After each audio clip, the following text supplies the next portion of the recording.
Every generation seems to have their drug of choice. Unfortunately, this generation seems to have found prescription opiates as that drug of choice. And even more unfortunately, the consequences of those drugs are far more devastating than anything else we've seen in the past. Chemically and physiologically speaking, there's very little difference between oxycodone, morphine, and heroin. It's just that one comes in a prescription bottle and another one comes in a plastic bag. In the beginning, I would always try and get pills because you know what you're getting, you know? You know it's always gonna be the same thing. And then eventually that just got too expensive, you know? So then you'd go for heroin because it's cheaper, but you take that risk of getting really good stuff and overdosing, or getting fake stuff, or just stuff that isn't good enough to even get you well. A lot of my friends were trying heroin, you know, to get the same high from the Oxycontin, and it was cheaper, and so of course I got into it, and it just, yeah, it just grabbed me, you know. I can tell you this, that I think she was able to access heroin, more heroin, easily than the pills. When she was using one or using the other, she was the same horrible, difficult person. I always said that I would never touch heroin ever in my life, and it was prescription drugs that led me to try heroin. Prescription drugs are the same thing. It's an opiate. You can get 4 shots for the price of 1 pill, and it's a dirty drug, because you never know what you're gonna get. People can cut it with something that can kill you, you know? That's how most people overdose, is that it's cut with something bad. The doctor asked me, he said, where are you getting your heroin from? And I said, I'll never tell you who I'm getting it from. He said, I don't want to know from who. He said, I want to know from where. And he said, well, let me tell you what you're shooting up. He said, you're shooting scrambled heroin, and they are using meat tenderizer as a cutting agent. And it's not like, you know, a bag of heroin comes with ingredients on the back. And of course you trust your drug dealer that he's going to just, you know, keep you coming back to him, but he claims he didn't know either. That's how he got it. But yeah, so it eats everything away underneath. In here, they shoot a meat tenderizer, and they have like big blue, black marks. I'm like, what the is that? I'm like, oh, that's meat tenderizer. You've got a few of them. What do you mean? You didn't learn? You don't know. You don't learn because you're trying to get high. It doesn't matter. A lot of my friends have had abscesses. They might get a staph infection, which turns into MRSA, or, you know, Hep C.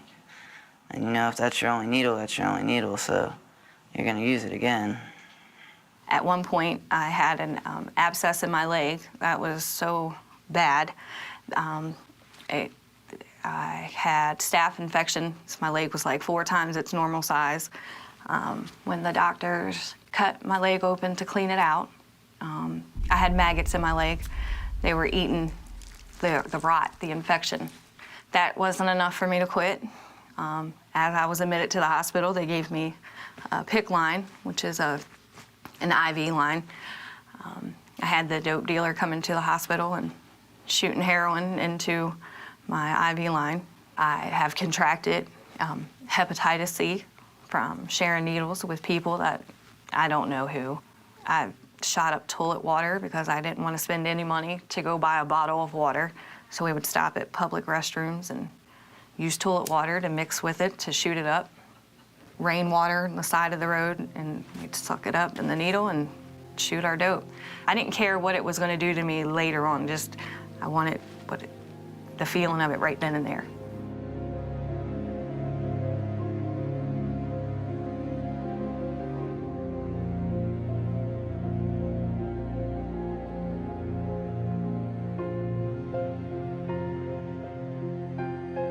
Withdrawal for the individuals that are taking the heroin that's available now looks like extraordinary physical, muscular pain.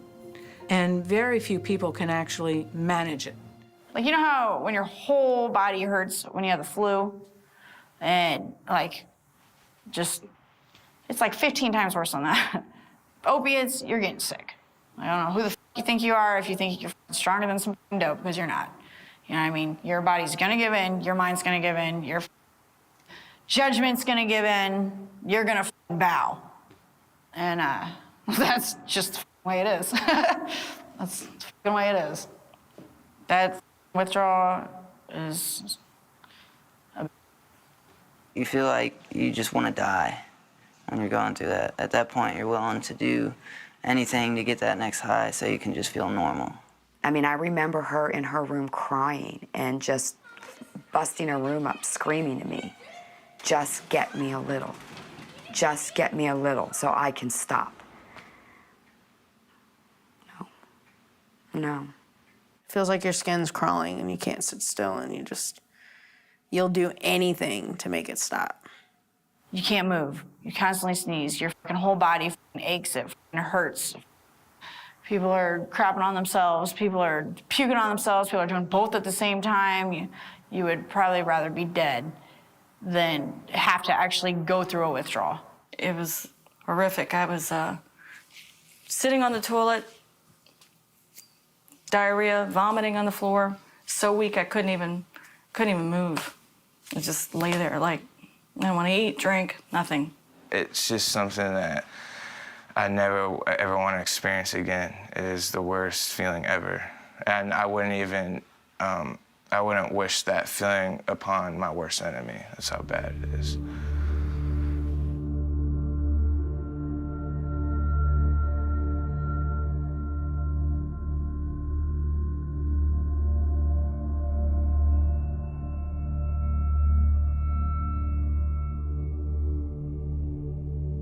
Every day I come to work knowing that somebody died.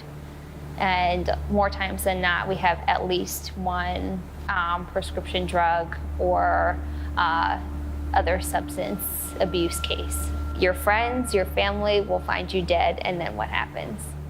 And then that is the image that they get stuck with for the rest of their lives.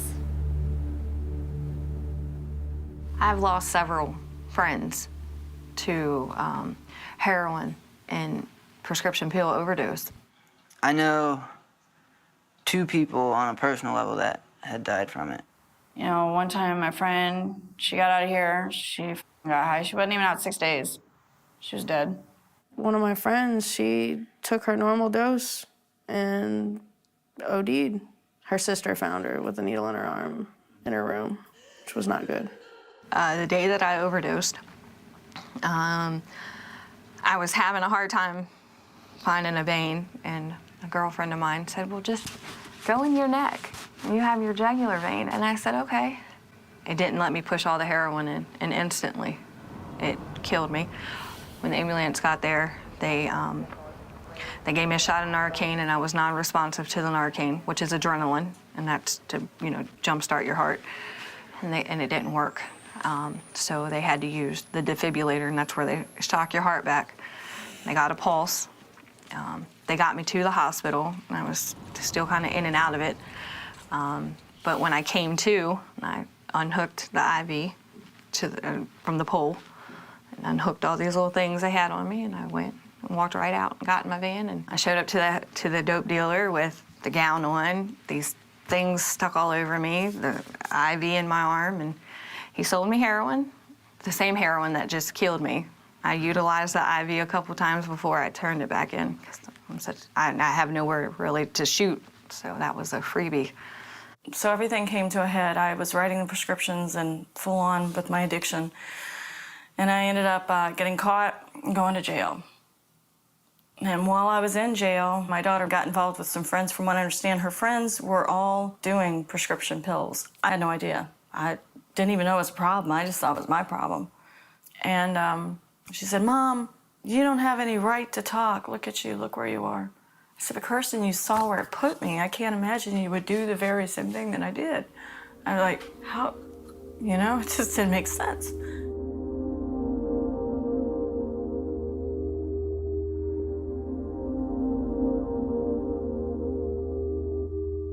My mom, I would go to the doctor's office every time with her. I told her I'd go in for her.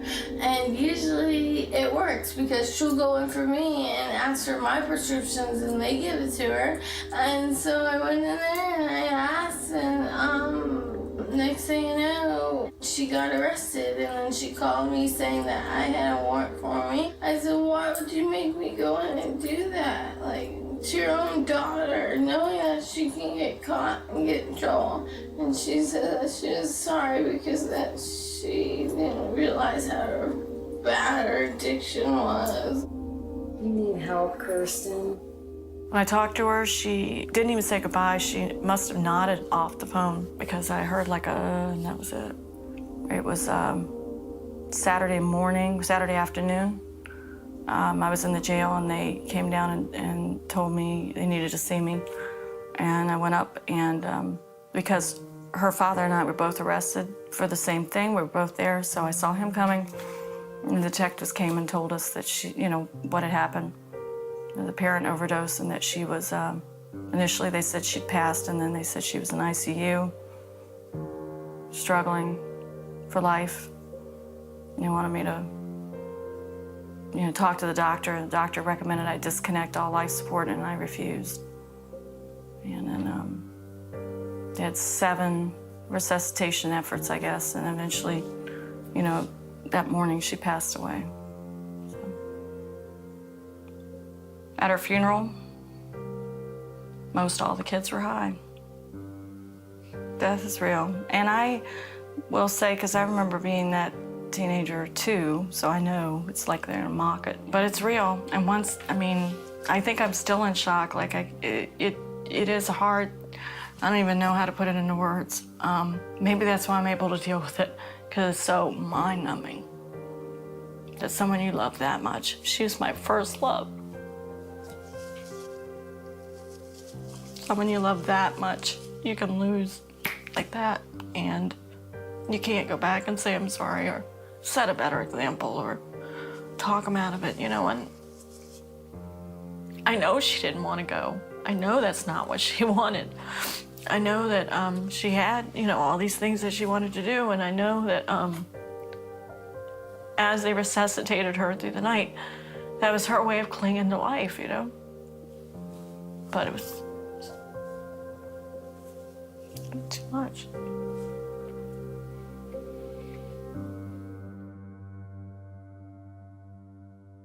I love my children more than anything in the world. I will walk through fire for them. And I know a lot of parents feel that way. But you can't feel that way. You have to understand what you're dealing with is not your child. I put my own child in jail to stop her from this.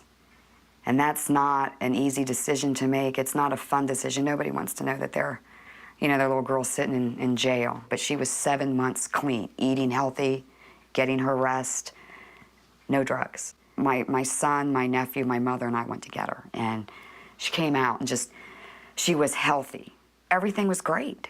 Everything was great. There were no problems, no fighting, no talking about, Mom, I'm feeling funny, I need to go to a meeting. Nothing. Everything was just that little girl at 16 before all this stuff started. That's who she was. And then she asked to go to the store to get a pack of cigarettes. And she came home, said, oh, Mom, I'm sorry I was late. They didn't have my cigarettes. I had to go to another gas station. Okay, and things fine. So I'm cooking dinner, and I'm like, you want to help me cook? She's like, no, I don't want to help you cook. So I'm going to go in my room and watch TV. And she was so bubbly, like nothing. Nothing was wrong. And she went upstairs, and it was maybe 40 minutes. I was cooking dinner. Dinner was done. And I'm hollering for the kids. My son and nephew come down, and Sierra didn't come down. I think she fell asleep or something. So I go upstairs and knocking and knocking and knocking on the doors, no answer. I open that door, and my little girl is on the floor dead.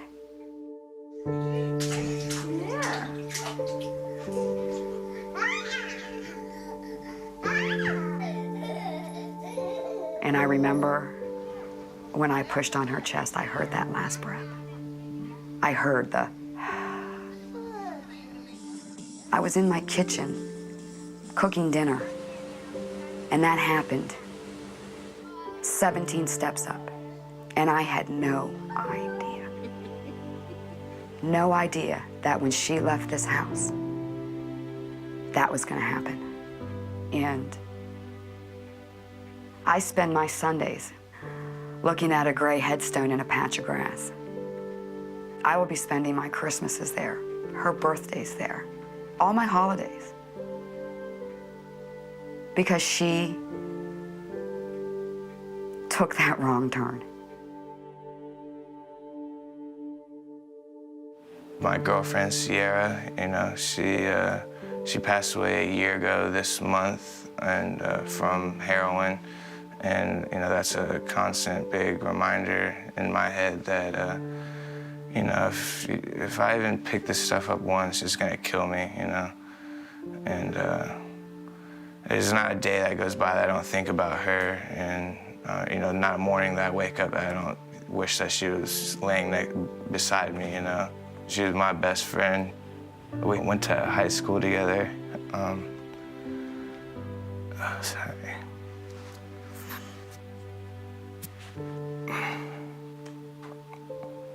I met her in high school. I'm sorry.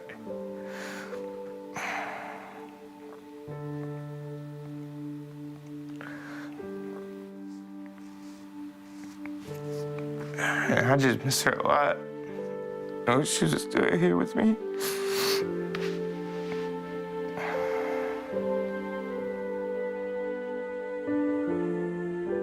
Sierra came home on February 12th.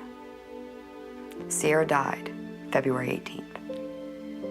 And she got out, still calling her, still calling her. It's that powerful that you could spend 7 months clean, and being educated on nothing but how to beat it, how bad it is for you, you know, all this. And you last 6 days.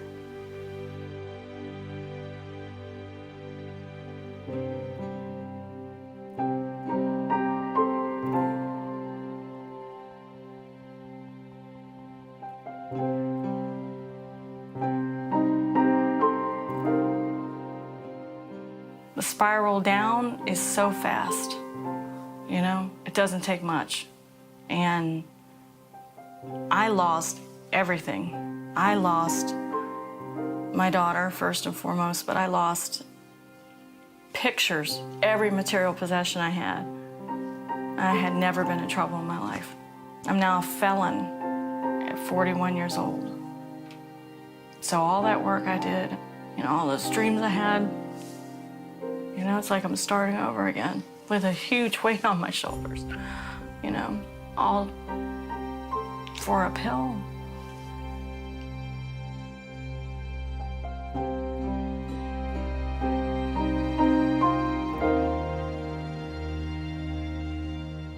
My dad doesn't even trust me anymore, which is hard because my dad's always trusted me my whole life.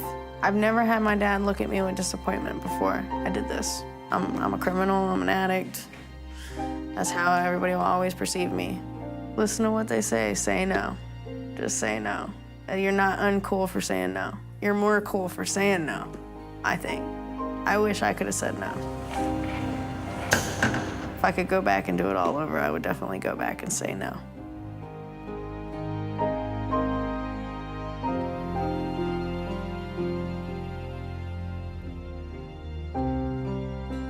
I didn't feel like I was physically hooked, but that's because I never gave it a chance to stop.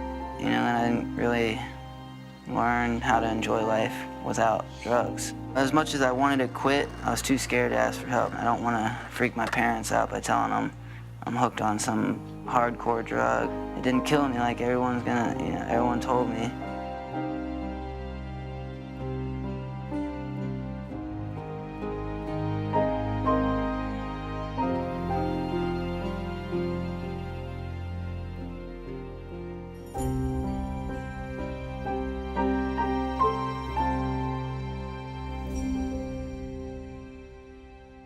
It's not worth it, and it will get you. You're no different than anybody else. It will destroy your life. You will end up in a jail, you'll end up dead, or you'll be in some crazy institution for the rest of your life. And that's serious and that's for real. And it took me coming to jail and being incarcerated. And it took me missing my mom's funeral, missing my children grow up. It's taken all of this because nobody in their right mind would turn their back on their dying mom for a drug. I want to be that loving and caring mom that my mom was to me, to my girls. I don't want them to hate me, to resent me. I don't want them to be embarrassed by me anymore.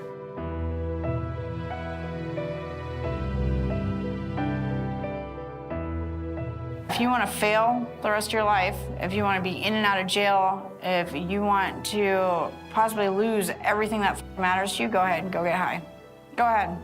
If you want to be happy, you want to freaking get married, like every good part of my life, I wasn't getting high. You know, every good part of my life, I was getting high. And any drug addict will tell you that. If you want to be a flunky, go ahead and get high. Go ahead and do it. But I've been there, done that, and I wouldn't recommend it.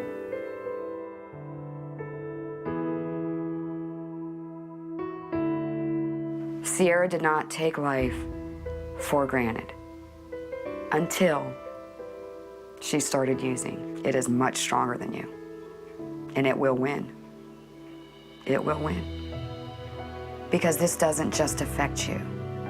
It affects everybody in your family for the rest of their lives. That we're the ones stuck here, missing you. And there's help out there. You gotta take it. Don't think you can do it alone, because you can't. And your parents aren't the enemy. They just want the best for you.